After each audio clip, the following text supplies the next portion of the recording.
Parliament के बहुत पास, राष्ट्रपति भवन के बहुत पास एक विस्फोट हुआ। लाल किले के पास देश की राजधानी में विस्फोट हुआ और इस विस्फोट में अब तक 13 लोगों की जान जा चुकी। मैं इसको विस्फोट कह रहा हूं, आतंकी हमला कहने में सरकार ने 48 घंटे लगाए, तो मैं भी थोड़ी देर बाद उस पर आता हूं। इस विस्फोट में जो 13 लोग मारे गए और काफी लोग घायल हुए, हमारी प्रार्थना उन सबके साथ है, उनके परिवारों के साथ। हैरानी की बात यह है कि 48 घंटे बाद कैबिनेट ने, गौर फरमाइएगा, कैबिनेट ने ये घोषणा की कि इसको हम एक आतंकी हमला मानते हैं। 48 घंटे प्रधानमंत्री भूटान से लौट कर आए, उसके बाद कैबिनेट कमेटी ऑन सिक्योरिटी की मीटिंग होती है और ये घोषणा होती है कि इसको हम आतंकी हमला मान रहे हैं। बहुत सवाल उठते हैं और गंभीर सवाल उठते हैं, क्योंकि देश की राजधानी में ऐसा हुआ है। आप सबको याद होगा, इतना बड़ा हमला देश की राजधानी में 2001 में हुआ था, संसद के ऊपर। अटल बिहारी वाजपेयी जी प्रधानमंत्री थे। आप सब पत्रकारिता शुरू कर रहे होंगे उस वक्त। बहुत हैरानी की बात यह है और सवाल यह उठता है कि इतनी इंटेलिजेंस, इतनी सुरक्षा एजेंसियां, ऊपर डोवल साहब, अमित शाह साहब, इतने लोग बैठे हैं, पैनी नजर बताते हैं कि हम पैनी नजर से देख रहे हैं। इतनी भारी संख्या में, इतनी भारी मात्रा में फरीदाबाद में 2900 किलो विस्फोटक सामग्री कैसे पहुंच गई। हम पुलवामा के सवाल पूछते रहते हैं कि साहब आरडीएक्स कैसे पहुंचा, नहीं मिले जवाब। सतपाल मलिक जी पूछते हुए रह गए, नहीं मिले जवाब, उनको और बेइज्जत अलग किया गया। 2900 किलो विस्फोटक सामग्री दिल्ली के 20 किलोमीटर दूर पहुंच चुकी, कैसे पहुंची। लाल किले के बाहर एक गाड़ी में विस्फोटक सामग्री है और वो एक्सप्लोजन होता है, धमाका होता है, लोगों की जान जाती है, लोग घायल होते हैं। दिल्ली राजधानी के भीतर, प्रधानमंत्री के घर के पास, ये कैसे संभव हुआ। कौन जिम्मेदारी ले रहा है, कौन जवाबदेही ले रहा है, यह सवाल बहुत गंभीर है। देशवासियों के मन में यह सवाल है।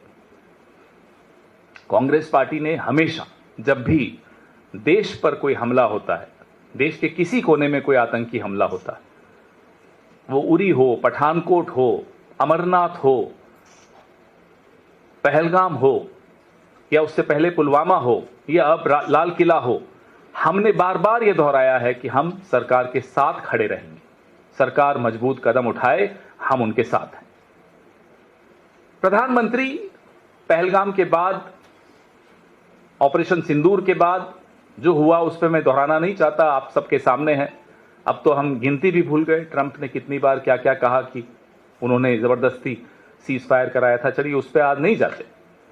बिहार के चुनाव में प्रधानमंत्री ने कितनी बार हल्की टिप्पणियां की विपक्ष को लेकर, पहलगाम को लेकर, ऑपरेशन सिंदूर को लेकर, हम उसमें भी नहीं जाना चाहते। अपनी अपनी राजनीतिक चरित्र है, अपना अपना तरीका है राजनीति करने का, हमारा यह तरीका नहीं। हम सरकार के साथ खड़े हुए आपको हमेशा मिलेंगे जब भी कोई हमला हो, लेकिन सरकार से सवाल पूछने का भी हमारा एक धर्म है जो हम निभाएंगे। यह विस्फोटक सामग्री कैसे पहुंची, यह विस्फोट कैसे हुआ, किस स्तर पे फेलियर हुआ, किसकी विफलता रही, कौन जवाबदेही लेगा, कौन जिम्मेदारी लेगा। हमें याद है 26/11 हुआ था, हमारी सरकार थी, गृह मंत्री ने इस्तीफा दिया था।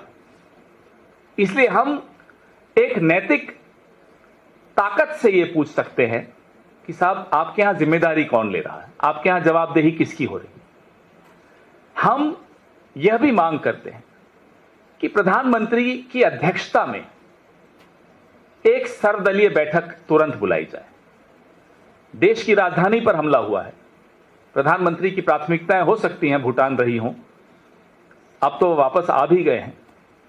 अब बिना विलंब के एक all party meeting under the chairmanship of the prime minister, ये रिपीट मैं इसलिए कर रहा हूं इंग्लिश में भी हिंदी में भी, ताकि उनको ये बात समझ में आए प्रधानमंत्री जी को कि ऑल पार्टी मीटिंग बुलाना और घमंड इतना कि आप उसमें खुद ना आए, ये अच्छी बात नहीं है, क्योंकि देश की सुरक्षा से जुड़ा हुआ मामला है और गंभीर मामला है।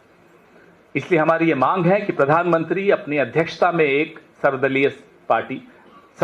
सर्वदलीय बैठक बुलाए, ऑल पार्टी मीटिंग बुलाएं। हमने यह भी मांग की है कि जो संसद का सत्र होने वाला है उसको थोड़ा एडवांस कर दें, प्रीपोन कर दें, थोड़ा जल्दी इसको बुलाएं, क्योंकि ये एक गंभीर चुनौती है देश के सामने। हमें नहीं लगता, हमें मालूम नहीं कि सरकार इसको कितना गंभीरता से ले रही है। कोई इसके सबूत तो नहीं मिल रहे कि सरकार इसको बहुत गंभीरता से ले रही है। भूटान तो नहीं जाते प्रधानमंत्री अगर बहुत गंभीरता से ले रहे होते। ये हैरानी की बात है, ये बड़ा परेशान करने वाली बात है। हम सरकार के साथ खड़े हैं, बनिस्पत सरकार एक स्टैंड ले, सरकार खड़ी हुई दिखे, सरकार कुछ करती हुई दिखे।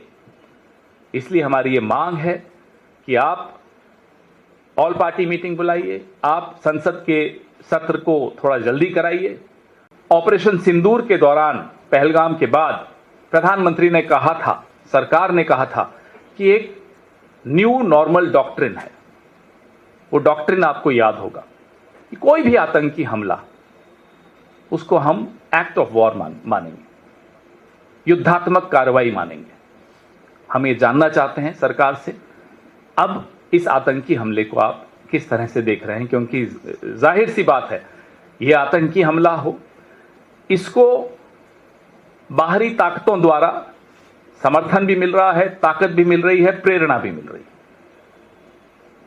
This act of terror draws its sustenance and support and inspiration from external forces.